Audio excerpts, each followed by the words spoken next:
நண்பர்களே, சாப்பிட்ட பிறகு சோடா குடிக்கிற பழக்கம் பல பேருக்கு இருக்கு. சாப்பிட்டது செரிமானம் ஆகணும்னா சோடா குடிச்சா போதும்னு நாம சொல்றதும் கேட்பதும் வழக்கம். ஆனா அது உண்மையல்ல. சோடா குடிக்கிறதுனால நமக்கு செரிமானம் நல்லா நடக்கிறதில்ல. சோடா என்பது தண்ணியில கார்பன் டை ஆக்சைடு வாயுவை கலந்து தயாரிக்கப்படுது. இத நாம குடிக்கும்போது நம்ம வயித்துக்குள்ள ஏற்கனவே இருக்கிற காத்தும் சோடாவில் இருக்கிற கார்பன் டை ஆக்சைடும் சேர்ந்து வெளியேற முயற்சிக்கும். அப்பதான் நமக்கு ஏப்பம் வருது. ஏப்பம் வந்தவுடனே சாப்பிட்டது செரிமானம் ஆகிடுச்சுன்னு நாம தப்பா நினைச்சுக்கிறோம். ஆனா நிஜத்துல சோடா நம்ம சாப்பாட்டை செரிமானம் செய்யறதுக்கு எந்த விதத்திலையும் நேரடியா உதவி செய்யறது இல்ல. அது வெறும் வாயுவை வெளியேற்றி ஒரு தற்காலிகமான நிம்மதி உணர்வை மட்டும்தான் தருது.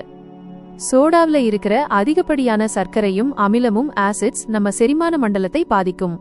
இதனால வயிறு உப்புசம், நெஞ்செரிச்சல், அஜீரண கோளாறுகள் எல்லாம் வர வாய்ப்பிருக்கு. சோடாவில் இருக்கிற அமிலம் நம்ம பற்களோட எனாமல் அரிச்சு பற்களை பலவீனமாக்கும். இது பல் சொத்தைக்கும் வழிவகுக்கும்.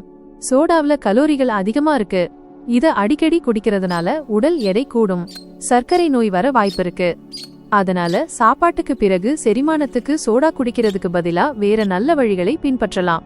உதாரணமா, ஒரு டம்ளர் வெதுவெதுப்பான தண்ணீர் குடிக்கிறது, கொஞ்ச நேரம் மெதுவா நடக்கிறது, இதெல்லாம் செரிமானத்துக்கு ரொம்ப உதவியா இருக்கும். சோடாவை தவிர்த்து உங்க உடம்பை பார்த்துக்கோங்க. இது பத்தி உங்களுக்கு வேற ஏதாவது சந்தேகம் இருந்தா கேளுங்க.